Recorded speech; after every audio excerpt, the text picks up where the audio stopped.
তুলে দিলাম। আসসালামু আলাইকুম, চলে আসলাম ছাদে। আম পাড়া হয়ে গেছে, এখন এই যে গাছের ডালগুলো এই আগায় আগায় আমি কেটে দিব। হ্যাঁ, কেটে দিলে গাছও ভালো হবে।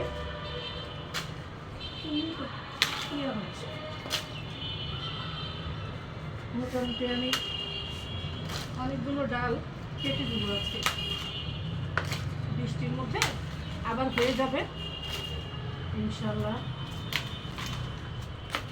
এগুলো রাখলেই আর বিপদ, ফলন খুব একটা ভালো হয় না। মটমট করে ভাঙছে, সেটা কমবে, গাছে আবার খাবারও দিয়ে দিব, এই জন্য ডালগুলো আমি ভেঙে দিচ্ছি। এই পাতাগুলো কিন্তু আমি ফেলবো না, এগুলো জৈব সার হিসেবে ব্যবহার করা হবে।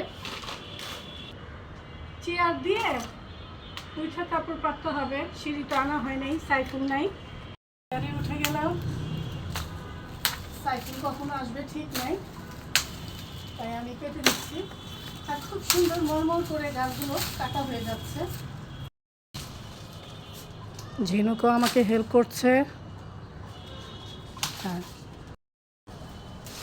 ডাল কাটতে ভালোই লাগে নাকি ঝিনুক? এই ডালটাও একবারে কেটে দিব, বড়ি গাছের সাথে লেগে আছে, বড়ি গাছটাও কাটবো আমরা। ছাদে আসি এক কাজ করতে, করি আরেক কাজ। অবশ্যই এটা একটা ইম্পর্টেন্ট কাজ ছিল, মানে দুইটা আম গাছ আজকে ছাঁটাই করলাম, এটা করবো, এটা সিঁড়ি ছাড়া হবে না, আর অনেক শক্ত। আর দেখেন কত আমের পাতা, এগুলো কিন্তু আমি কাজে লাগিয়ে দিব। এখন দেখেন এই জায়গাটা কত খোলামেলা হয়েছে, আর আগাছা তুলতে তুলতে শেষ হয়ে গেলাম, অভাব নাই আগাছার। বৃষ্টির দিনে খিচুড়ি হলে মন্দ হয় না, তাই না? চলে আসলাম রান্নাঘরে, বাইরে প্রচুর বৃষ্টি পড়ছে, তাই কি রান্না করব ভেবে মাংসই বসিয়ে দিলাম। মাংসের মধ্যে আস্ত রসুন দিয়েছি, কাঁচামরিচ দিয়ে দিলাম, ঢেকে দিচ্ছি। আর ছেলে খাবে ডিম ভোনা, ডিমটা ভেজে নিয়েছি, পেঁয়াজ দিয়ে দিয়েছি, পেঁয়াজটা একটু ভাজা ভাজা হোক, তারপর মশলা দিয়ে দিব। আর এদিকে গরুর মাংসটাও রান্না হয়েছে, আজকে কিন্তু কোনো আলু দিব না, এরকমই একটু ভোনা ভোনা থাকবে। মশলাটা কষিয়ে নিলাম ডিম ভোনার জন্য। ডিম ভোনাটা হয়ে গেছে মাংসের তরকারি নামানোর আগে একটু জিরে ফাঁকি দিয়ে দিচ্ছি। খিচুড়ি রান্নার জন্য গরম পানি বসিয়ে দিয়েছি। আজকে আমি খিচুড়িটা রান্না করব মুসুরির ডাল আর ভাতের চাল দিয়ে। পাতিলা বসিয়ে দিয়েছি খিচুড়ি রান্নার জন্য, তেল দিয়ে দিচ্ছি, পেঁয়াজ কুচি,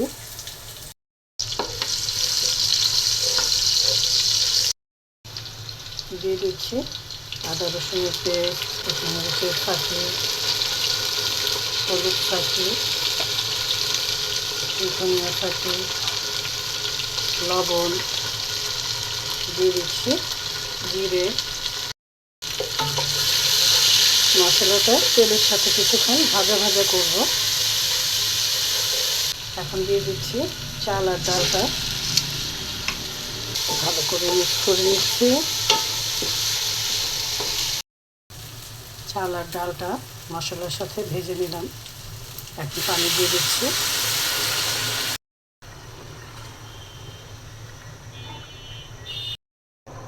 কাঁচামরিচ দিয়ে দিচ্ছি। বৃষ্টির দিনে খিচুড়ি খেতে কিন্তু দারুণ লাগে। আর যেই বৃষ্টি পড়ছে কদিন ধরে, আপনাদের ভাইয়া সকাল থেকেই বলছে খিচুড়ি খাবে। লবণটা একটু কম হয়েছে, তাই আর একটু লবণ দিয়ে দিলাম। খিচুড়ির মধ্যে ঘি দিয়ে দিলাম। ঘি দিলে খিচুড়ির টেস্টটা আরও বেড়ে যায়। খিচুড়ির মধ্যে গরম মশলা দিয়ে দিলাম। খিচুড়ির সাথে খাওয়ার জন্য টমেটোর সালাদ করে নিলাম। ছাদ বাগানের লেবু কেটে নিলাম। দেখি খিচুড়ির কী অবস্থা। বৃষ্টির দিনের খিচুড়ি। এই তো খিচুড়িটা হয়ে গেছে, চালটাও সিদ্ধ হয়ে গেছে। আজকে খিচুড়িটা খাওয়া হবে, গরুর মাংস, ডিম, সালাদ। সবাই ভালো থাকবেন, সুস্থ থাকবেন। আবারও দেখা হবে, কথা হবে। এখন আসি, আল্লাহ হাফেজ।